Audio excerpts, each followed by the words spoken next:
우리가 신앙생활을 하면서 자주 신앙이 무엇인가, 어떻게 신앙생활하는 것이 헛되지 않고 복될까, 이 문제에 대해서 좀 진지한 자세를 가지고 돌아볼 필요가 있습니다.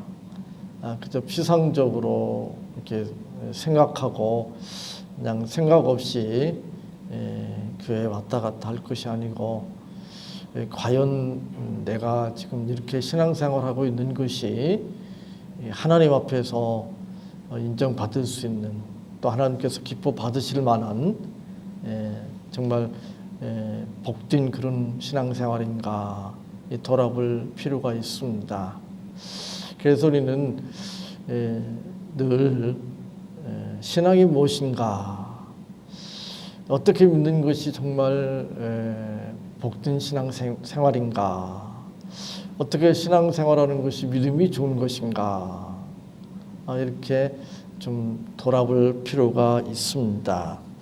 이 고린도 교회 성도들은 열심은 있었습니다. 그들에게는 신비체험, 또 병을 고치고 또 귀신을 내어 쫓고 그런 은사들이 있었습니다. 그런데 고린도 교회 성도들은 그러한 것들이 곧 신앙이 좋은 것이다, 이렇게 생각을 했습니다.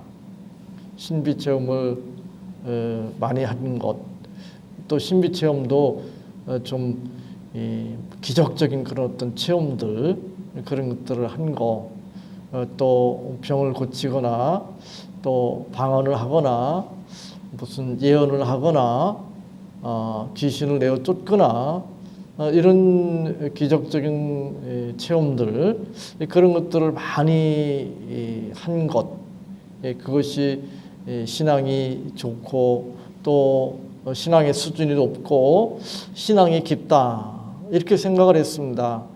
그래서 그런 것들을 가지고 서로 경쟁을 했습니다. 그런데 고린도전서 후서의 그 내용을 읽어보면 그런 것들에 대해서 고린도 교회 성도들이 생각한 것 같이 성경이 받아주지를 않습니다. 오히려 그것에 대해서 책망하고 있는 것을 보게 됩니다. 다르게 말하면 그런 것들이 신앙의 어떤 수준이나 신앙의 깊이를 이렇게 판단할 수 있는 그런 기준이 될 수 없다는 것이죠. 성경 어디에도 그런 이야기는 없습니다. 그런데도 불구하고 고린도 교회 성도들은 그렇게 생각을 했습니다. 근데 고린도 교회 성도들만 그렇게 생각한 것이 아니라 기독교 역사 내내 그렇게 생각하는 사람들이 있어 왔고, 지금도 그렇게 생각하는 사람들이 있습니다. 그렇잖아요. 그 목사님 신령한 목사님이래. 예? 왜?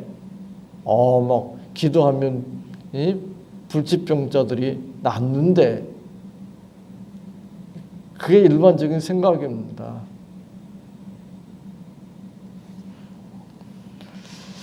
기적, 신비체험, 질병을 고치고 귀신을 내어 쫓고 이런 현상들, 그런 현상들은 기독교 안에만 있는 것이 아닙니다.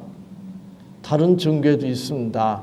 다르게 말하면 고린도 교회 성도들이 어떤 믿음의 수준, 믿음의 깊이를 평가하는 기준으로 생각했던 것들이 오늘날 일부 교회에서 그렇게 생각하는 그런 것들이 사실은 교회 안에만 있는 것이 아니라, 기독교 안에만 있는 것이 아니라 다른 종교에도 있다고 하는 사실입니다.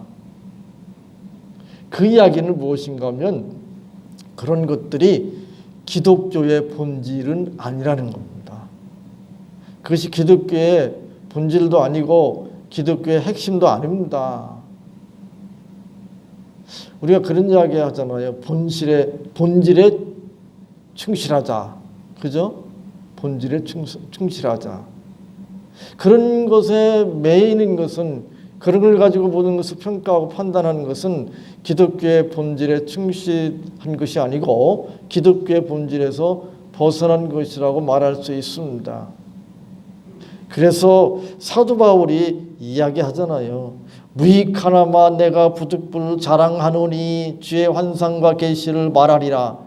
무익하나마, 그 신비 체험이니 뭐 이런 것들, 기적 체험 이런 것들이 별거 아니라는 거예요.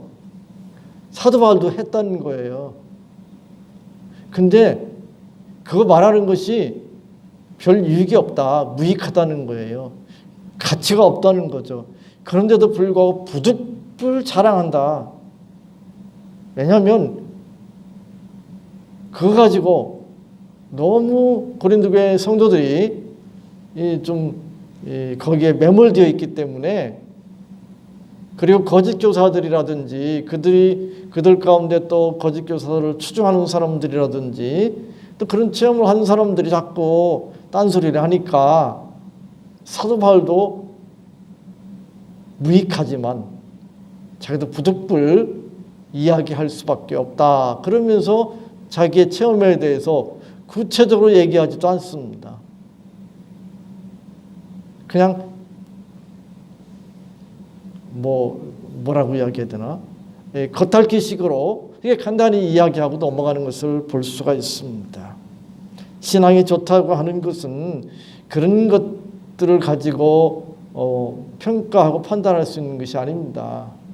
제가 계속 말씀드리지만 얼마나 우리의 죄악된 본성과 우리의 욕망을 절제하고 또는 포기하고 하나님께서 말씀하시는 대로, 하나님의 뜻대로, 하나님께서 기뻐하시는 대로 하나님을 의지하고 하나님을 바라보면서 하나님의 말씀을 따라 사는가, 그것이 믿음이 있는가 없는가, 또는 믿음이 좋은가 그렇지 않은가를 평가하고 판단하는 기준이라고 말할 수 있습니다. 다르게 말하면 자기를 부인하고 자기 십자가를 지느냐 그렇지 않느냐, 그것이 믿음이 있느냐 없느냐, 좋으냐 그렇지 않느냐의 기준이라고 말할 수 있습니다. 사람마다 처한 상황과 조건이 다 다를 수 있습니다.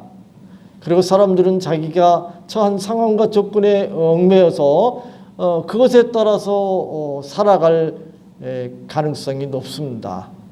그러나 믿는 사람이라면, 믿음이 있는 사람이라면, 믿음이 좋은 사람이라면 그것에 얽매여서 그것에 종노릇하는 것이 아니라 하나님을 의지하고 하나님을 바라봄으로 그런 상황과 조건들을 벗어나서 하나님의 말씀을 따라 믿음으로 사는 것이라고 말할 수 있습니다.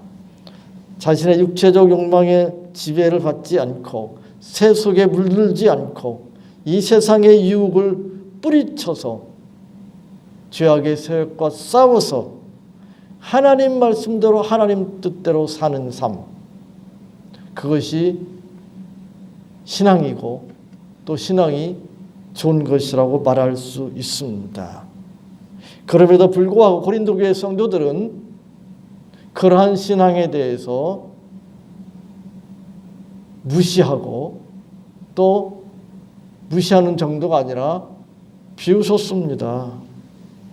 그래서 사도 바울이 자기가 체험한 기적에 대해서, 계시에 대해서 부득불 말하지 않을 수 없다고 이야기합니다. 거짓 교사들이 와가지고 자기들이 무슨 체험을 했느니 무슨 계시를 받았느니 그런 소리를 자꾸 하니까, 그리고 그것에 혹해서 고린도 교회 성도들이 그 거짓 교사들을 높이 이렇게 받들고 그들의 말에 그냥 미혹되어서 혼합된 복음을 추종했습니다. 그러니까 사도 바울이 너무 답답하잖아요. 나도 지난주에 살펴본 것 같이 그 거짓 교사들보다 못한 게 없다. 그들의 세상적인 외적인 조건, 나는 그들보다 못할 게 없다. 그들보다 나으면 나았지 못할 게 없다. 그들이 체험했다는 거, 그들이 받았다는 계시,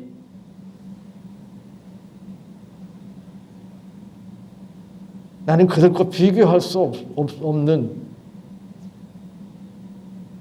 놀라운 체험을, 신비 체험을 했을 뿐만 아니라 놀라운 하나님의 계시를 받았다고 이야기하지 않을 수 없었습니다.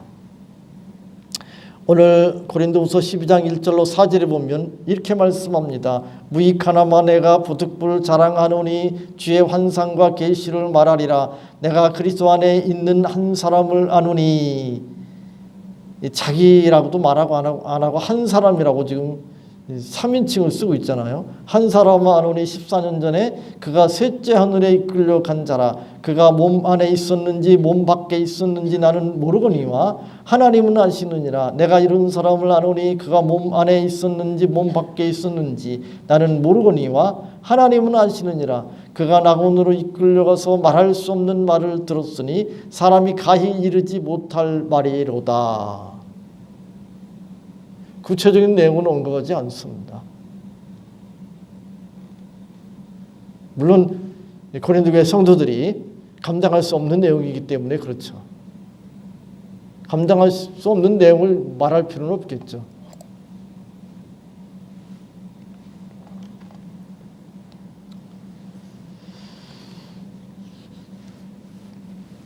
저도 가끔씩 무슨 환상을 보았는지 무슨 꿈을 꾸었는지 무슨 기적을 신비 체험을 했느니 그런 이야기들을 하는 분들을 볼 때 참 안타까운 마음이 듭니다. 전에 어떤 교회 다닐 때는 제가 구역장이었고 성경 말씀을 제가 인도했는데 성경 말씀을 인도하고 끝나면, 예배가 끝나면 이제 대개 그 모인 집에서 이렇게 간식을 준비해서 내놓고 이제 간식을 먹으면서 뭐 이런저런 이야기를 하는데, 아니 구역 예배 모일 때마다 아주 그냥 제가 그냥 안타까워서 그냥 도저히 견딜 수 없을 만큼 모일 때마다 그런 이야기 하는 거예요. 참 아무리 제가 이야기를 해도 못 알아듣더라고요.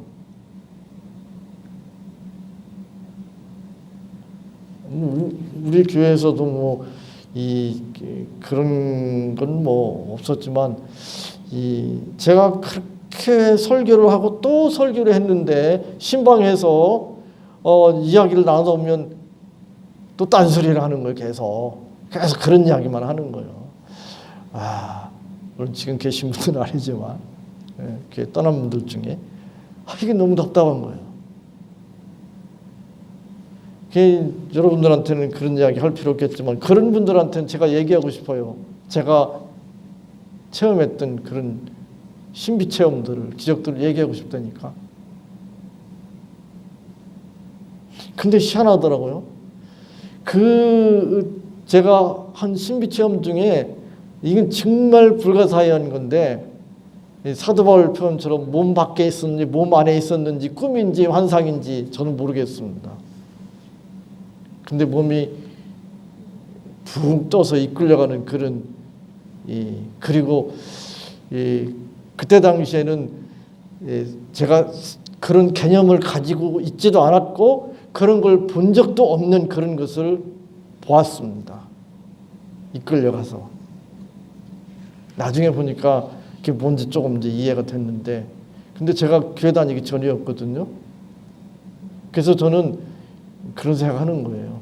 교회를 그때 다니지 않았지만 예수님이 누구인지도 몰랐지만 근데 하나님께서 만세전에 나를 선택하셨구나. 그래서 교회 다니기 전에 그런 일종의 입신 그런 이야기를 하는데 그런 체험을 하게 하셨구나. 그래서 내가 복음을 받을 때에 거부감 갖지 않고 그것을 받아들일 수 있도록 하나님께서 역사하신 거구나.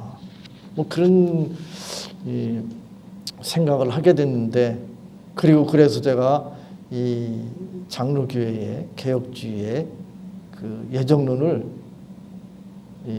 전혀 의심하지 않고 믿습니다. 그거에 대해서 의문을 가져본 적이 없습니다. 그게 아마 그때 하나님께서 저에게 그런 체험을 하게 하셔서 그런 거 아닌가, 그런 생각을 해보기도 합니다. 물론 구체적인 내용은 제가 얘기하지 않겠습니다. 그러면서 바울이 말합니다. 그런 거 자랑하는데, 고린도 교회 성도들이 그런 거 자랑하는데, 오늘날 성도들이 그런 자랑을 하는데, 목사님들 가운데 그런 걸 자랑하는 분들이 많죠. 이 기독교 계통의 그 신문들이나 아니면 무슨 인터넷 그런 매체에 보면 목사님들이 집회를 한다고 그러는데, 그 집회를 할 때 나오는 홍보 또는 광고 문구에 보면 거의가 그겁니다. 거의가 그런 체험에 대한 그런 대단한 체험을 했다. 그 집회 오면 그런 체험을 할 수 있다. 그게 거의 대부분이에요. 근데 그게 기독교 본질이 아니라는 거예요. 그 중요한 거 아니라는 거예요. 그 별거 아니라는 거예요. 그러면서 사도 바울이 그건 자랑할 게 아니고 자랑할 게 따로 있다는 거예요. 그게 무엇인가 하면 이제 5절 이후에 사도 바울이 말합니다. 내가 이런 사람을 위하여 자랑하겠으나 나를 위하여는 약한 것들 외에 자랑치 아니하리라. 약한 것들 외에 자랑치 아니하리라. 그거 신비 체험한 거 그게 자랑이 아니고 자기 약한 게 자랑이랍니다. 이 말이 좀 이상하죠. 세상 사람들 입장에서 보면 이거 이해하기 어렵고 받아들이기 어려운 겁니다. 어떻게 약한 것이 자랑이 됩니까? 강한 것이 자랑이지. 돈 많은 것이 자랑이고, 권력 있는 것이 자랑이고, 지식 많은 것이 자랑이고, 힘센 것이 자랑이고, 얼굴 예쁘고, 또 체격이 좋고, 그런 게 자랑이지. 그잖아요. 약한 것이 어떻게 자랑입니까? 돈 없는 게 자랑이고, 뭐 지식 없는 게 자랑이고, 무슨 외모가 뭐 시원치 않은 게 자랑이고, 뭐 힘이 없는 게 자랑이고, 질병이 자랑이고, 그게 자랑입니까?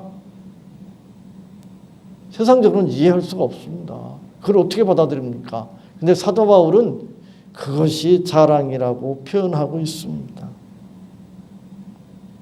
사람들은 자기의 약한 것을 자랑하지 않습니다. 약한 것을 어떻게 합니까? 감추려고 합니다. 그잖아요. 아니, 자기가 못 배운 거 그걸 막 자랑합니까? 감추려고 하지. 자기가 돈 없는 거 그거 감추려고 하죠. 그걸 막 드러내려고 합니까? 그래서 자꾸 이 뭐 명품 같은 거 가지고 다니려고 하는 거 아니에요.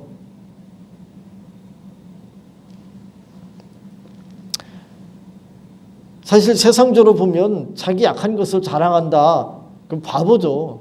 어리석은 것이죠. 강한 것을 자랑해야 되죠. 약한 것은 감춰야 됩니다. 근데 사도 바울은 반대로 말씀합니다.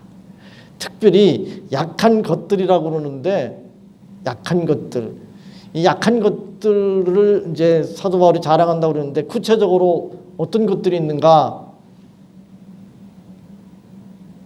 그가 자랑한 것 중에, 약한 것들 중에 대표적인 것은 그가 목회에 치명적인 질병을 가지고 있었다는 거예요.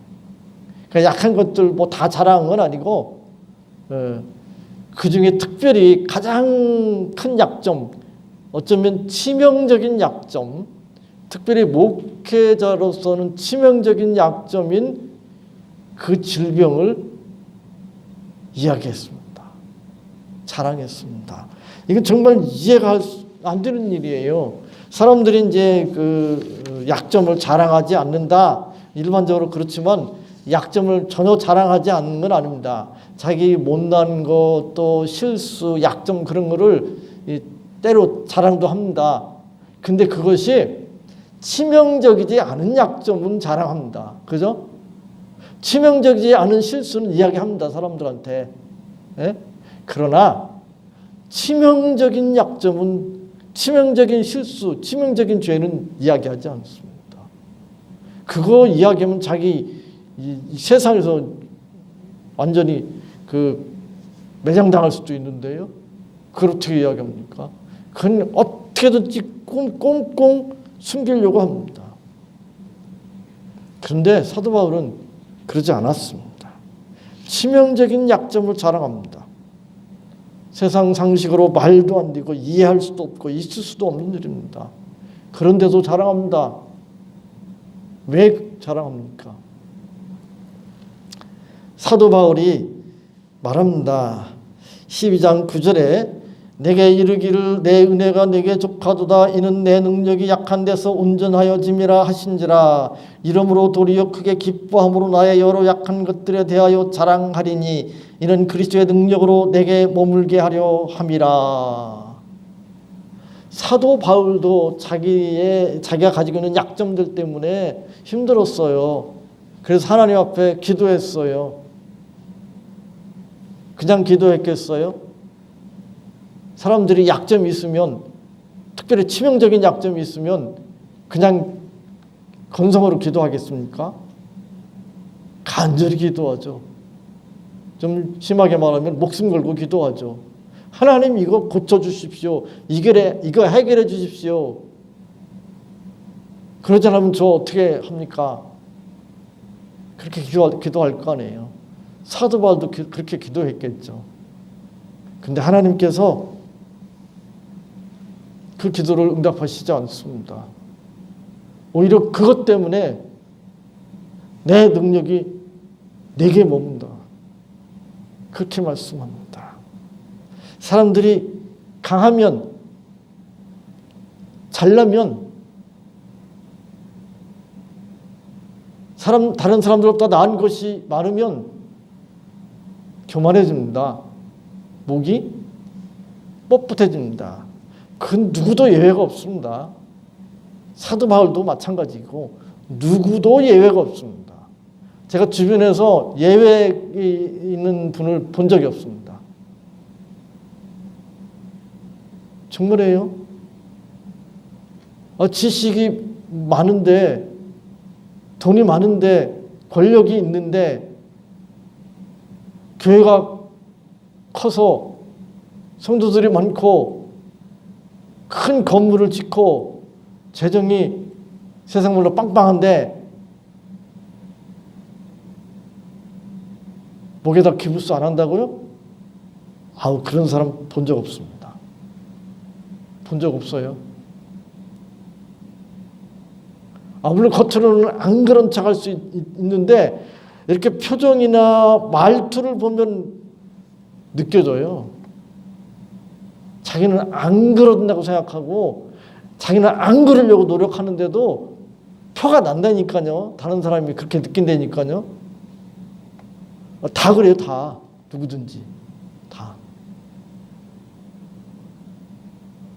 저 같은 경우도 이렇게 목사님들 모일 때 안 그러려고 그러는데 저도 모르게 티를 내더라고요. 보니까. 잘난 것에 대해서. 못난 것은 얘기 안 하죠. 안 그러려고 그러는데도 그래요. 본인도 느껴져요. 그게 인간이거든요. 그런데 치명적인 약점이 있으면 이게 어려워지는 거예요. 치명적인 약점이 있으면 자기 어떤 잘난 거 그거 내세우기 어려워지는 거예요. 그 치명적인 약점 때문에 다른 사람들 앞에서 기부스를 할 수 없어요. 목을 곳곳이 세울 수가 없어요. 그리고 그 치명적인 약점 때문에 사람이 멀쩡한 것 같은데, 건강한 것 같은데 갑자기 죽는 사람들 있잖아요. 그 왜 그런가 하면 다른 건 다 괜찮은데 어떤 기관이, 신체 어떤 기관이 치명적인 어떤 문제가 있어서 그런 거잖아요. 그죠? 예. 그 치명적인 것이 있으면 언제 어떻게 될지 모르거든요. 그걸 자기가 알면 다른 거 다 잘난 거 있어도 폼잡을 수 없거든요. 그리고 그것 때문에 하나님을 의지할 수밖에 없습니다. 그래서 하나님께서는 사랑하시는 자에게, 상대적으로 더 사랑하시는 자에게 치명적인 약점을 그대로 두시는 거예요. 치명적인 약점 때문에 자신을 의지할 수 없습니다. 하나님을 의지할 수밖에 없습니다. 치명적인 약점 때문에 교만할 수가 없습니다. 겸손할 수밖에 없습니다. 그것이 건강일 수도 있고 학벌일 수도 있고 자녀 문제일 수도 있고 물질 문제일 수도 있습니다. 다른 사람 앞에서 잘난 체 할 수가 없습니다.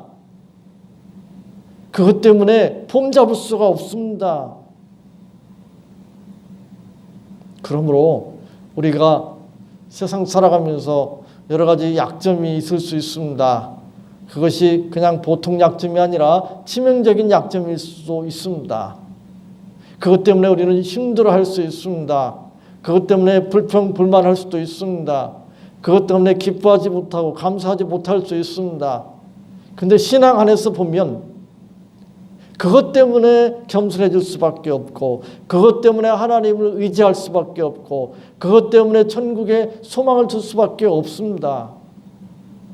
그렇다면 그것 때문에 오히려 기뻐하고 감사할 수 있습니다. 그것 때문에 하나님을 의지할 수밖에 없습니다. 솔직히 이렇게 주변을 보면 치명적인 약점이 없다, 그리고 잘난 게 많다, 그러면 그가 기독교인이라고 하더라도 그것 가지고 어떻게 할 것 같아요? 하나님을 더욱 의지하고 겸손하게 사람들을 섬기고 그럴 것 같아요? 안 그렇습니다. 그거 가지고 딴짓합니다. 딴짓해요. 세상적으로도 그러잖아요. 돈 많고 건강하고 권력 있으면 딴짓 하잖아요. 그죠? 그래서 사도 바울이 고백합니다.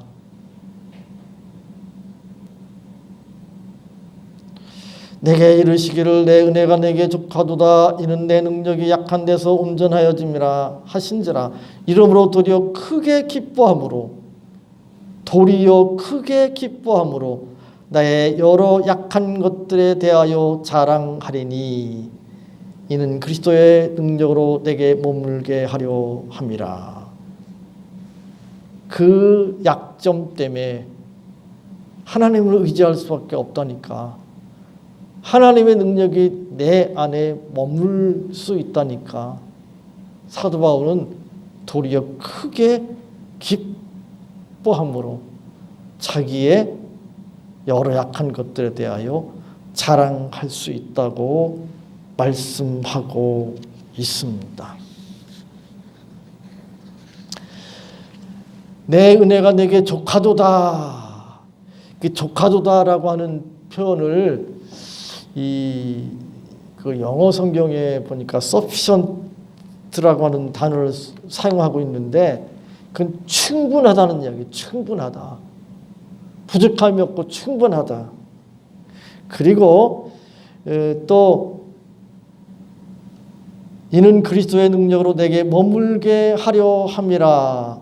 그 앞에 이는 내 능력이 약한 데서 온전하여짐이라. 이 온전하여진다는 표현도 영어 성경에 perfect라고 하는 단어를 쓰고 있습니다. 온전해진다, 완전해진다는 이야기죠. 이건 어떻게 보면 역설이라고 말할 수 있습니다. 그러나 이것이 신앙이라고 하는 사실입니다. 그러므로 우리가 세상에서 성공하기보다는 실패하고 건강 대신에 질병에 걸리고 세상 부귀영화보다는 가난과 비천함과 곤란을 당할 때 환영받고 대접받고 존경받기보다 능욕과 핍박을 받을 때 오히려 신앙적으로 그것이 유익할 수도 있습니다. 왜냐하면 우리로 하여금 자고하지 않고 교만하지 않고 겸손히 주님을 붙들고 주님께만 소망을 두고 주님을 의지할 수 있도록 우리를 이끌기 때문에 그렇습니다. 그러므로 이렇게 고백할 수 있기를 바랍니다. 그러므로 내가 그리스도를 위하여 약한 것들과 능력과 궁핍과 핍박과 곤란을 기뻐하노니 이는 내가 약할 그때에 곧 강함이니라. 이 믿음으로 사시기 바랍니다. 하나님 감사합니다. 오늘 이 말씀 붙들 수 있도록 도와주시옵소서. 약한 것들을 자랑할 수 있는 믿음을 주시옵소서. 약함으로 인하여 불평 불만하는 대신에 오히려 기뻐하고 감사하며 하나님을 더욱 의지하는 복된 인생 살 수 있도록 도와주옵소서. 예수님의 이름으로 기도하옵나이다. 아멘.